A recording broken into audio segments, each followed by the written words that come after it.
العزیز جو سب پر غالب ہے، الحکیم حکمت والا، کمال حکمت والا۔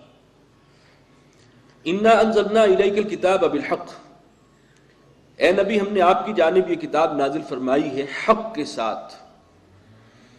یہ اللہ کا سچا کلام ہے، اور یہ آپ پر جو اترا ہے تو یہ ایک قول فصل بن کر اترا ہے، ایک فیصلہ کن کلام ہے۔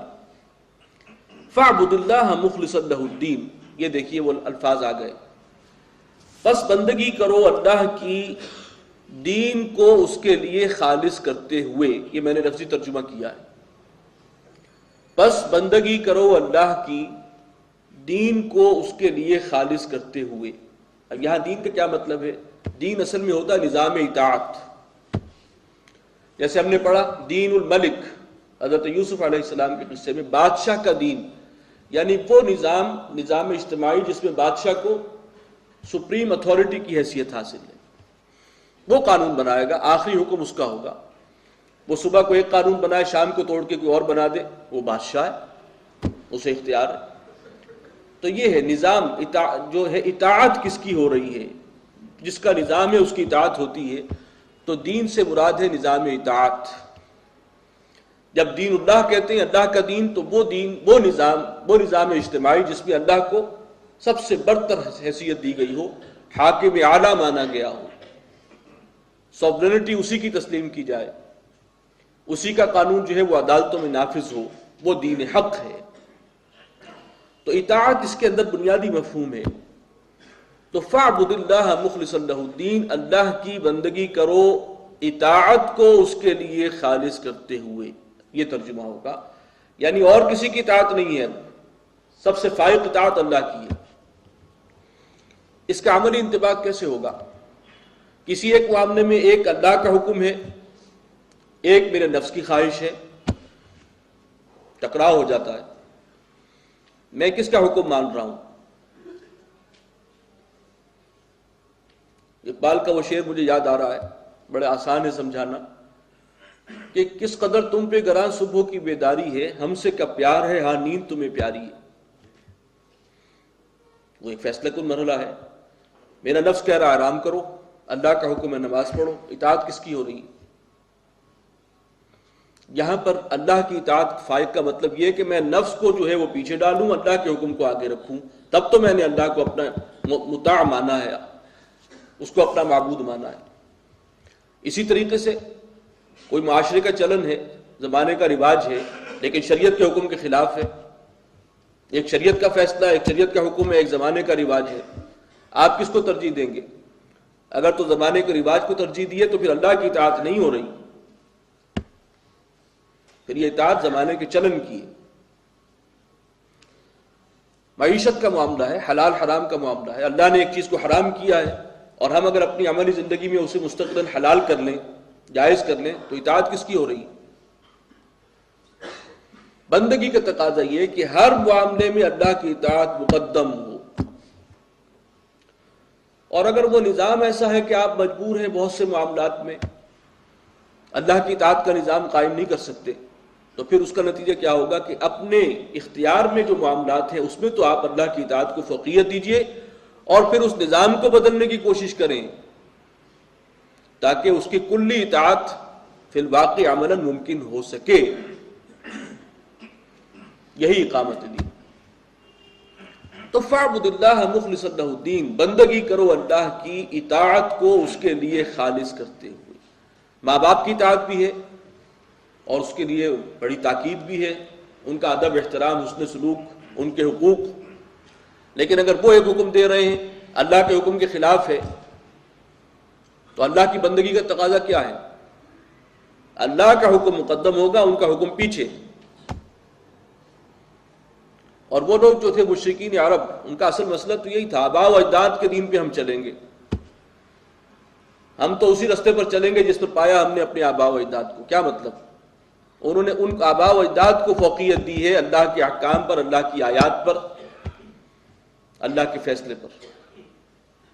تو بندگی اللہ کی نہیں ہے، وہ اپنے آباء و اجداد کے دین کی کر رہے ہیں یا وہ اپنے نفس کی کر رہے ہیں۔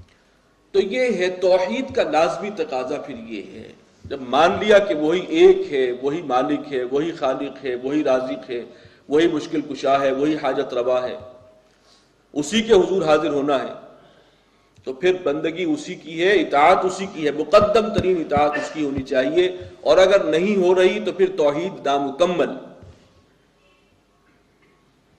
تو فاعبد اللہ مخلصا لہ الدین، بس بندگی کرو اللہ کی، اطاعت کو اس کے لیے خالص کرتے ہوئے۔ الا للہ الدین الخالص، اور جان لو کہ اللہ ہی کے لیے ہے خالص دین، خالص اطاعت، خالص بندگی۔ والذین اتخذوا من دونہ اولیاء، اور وہ لوگ کہ جنہوں نے اللہ کے سوا کوئی اور حمایتی، کوئی اور ولی پکڑے ہوئے ہیں، کسی اور کو بنا رکھا ہے، اپنا حاجت روا مشکل کشا سمجھا ہے۔ ما نعبدهم الا لیقربونا الی اللہ زلفی، وہ یہ کہتے ہیں کہ ہم بندگی نہیں کرتے ان کی، ان بتوں کی، ہم جو پکارتے ہیں لات منات اور عزا اور حبل کو، تو ما نعبدهم الا لیقربونا الی اللہ زلفی، مگر اس لیے کہ یہ جو بت ہیں یہ ہمیں خدا سے قریب تر کر دیں گے۔ یہ فلسفائی کرنے والی بات ہے اپنے اس غلط روی کو، یعنی اپنا جو بت پرستی کا نظام ہے اس کو انہوں نے ایک فلسفے کی شکل دے دی کہ ٹھیک ہے ہم نے اپنے ہاتھ سے بنائے، ہمیں بھی معلوم ہے کہ یہ ان کے اندر کوئی ہے نہیں، طاقت نہیں ہے، لیکن جن ہستیوں کے ہم نے یہ بت بنا کر رکھے ہیں ہم ان کے نام کی نظریں چڑھا رہے ہیں، اور ہم توقع رکھتے ہیں کہ وہ ہمیں اللہ سے قریب کریں، اللہ تک پہنچانے کا ذریعہ بنیں گے۔ یہ ہے فلسفہ بت پرستی۔ ان اللہ یحکم بینہم فیما ھم فیہ یختلفون، اللہ تعالیٰ ہی فیصلہ فرمائے گا ان کے درمیان ان تمام باتوں میں جن میں وہ جھگڑتے ہیں اور جن میں جھگڑا کھڑا کرتے ہیں۔ توحید کا معاملہ بالکل سادہ سیدھا واضح ہے، پھر اس کے اندر اس قسم کے جو ہے وہ ایچ پیچ کرنا اور دائیں بائیں کے رستے نکالنا، یہ وہ جھگڑا خود کھڑا کرتے ہیں۔ ان اللہ لا یہدی من هو کاذب کفار، بے شک اللہ تعالیٰ ہدایت نہیں دے گا ہر اس شخص کو جو جھوٹا ہے اور ناشکرا۔ لو اراد اللہ ان یتخذ ولدا، اگر اللہ چاہتا کسی کو اپنی اولاد بنانا، لاصطفى مما یخلق ما یشاء، تو وہ اپنی مخلوق ہی میں سے کسی کو چن لیتا، پسند کر لیتا اس کے لیے ایک بیٹا یا بیٹی بنانے کے لیے اپنی مخلوق میں سے ہی کسی کو۔ سبحانہ، وہ پاک ہے اس سے۔ وہ اللہ الواحد القہار، وہ اللہ اکیلا ہے، کوئی اس کے ساتھ شریک نہیں ہے کسی بھی اعتبار سے۔ ولم یکن لہ کفوا احد، القہار ہے، اس کی حکومت، اس کا اقتدار سب پر ہے، حاوی ہے۔ اس میں ایک تو مشرکین عرب کے اس غلط تصور کی تردید ہے کہ اگر اللہ تعالیٰ نے کسی کو بیٹا بنانا ہی تھا تو وہ اپنی مخلوقات میں سے کوئی خاص مخلوق کو چنتا۔ تم جو تصور کیے بیٹھے ہو کہ اللہ نے بیٹیاں بنا لیا فرشتوں کو، یہ تو تمہارے اپنے اعتبار سے بھی، اپنے معیارات کے اعتبار سے بھی معقول بات نہیں ہے۔ یہ انہیں گویا کہ ان کی اس غلط روی کو ان پر واضح کیا جا رہا ہے۔ تمہیں تو بیٹے پسند ہیں، بیٹیوں سے تو تمہیں شرمندگی ہوتی ہے، گھر میں جب خبر سنتے ہو کہ بیٹی ہو گئی منہ چھپائے پھرتے ہو، تو یہ کس قسم کی بات تم نے اللہ کے ساتھ منسوب کر دی۔ اور دوسری بات یہ ہے کہ اللہ تعالیٰ جو بھی، اللہ کے سوا جو بھی ہے وہ مخلوق ہی ہے۔ اب اللہ کسی مخلوق میں سے کسی کو اپنا بیٹا قرار دے بھی لے تو وہ خالق اور مخلوق کا فرق تو رہے گا، بیٹا تھوڑی ہو جائے گا، وہ بیٹا یا بیٹی تو ہو ہی نہیں سکتا۔ خالق اور مخلوق تو یہ کیٹیگری الگ ہے۔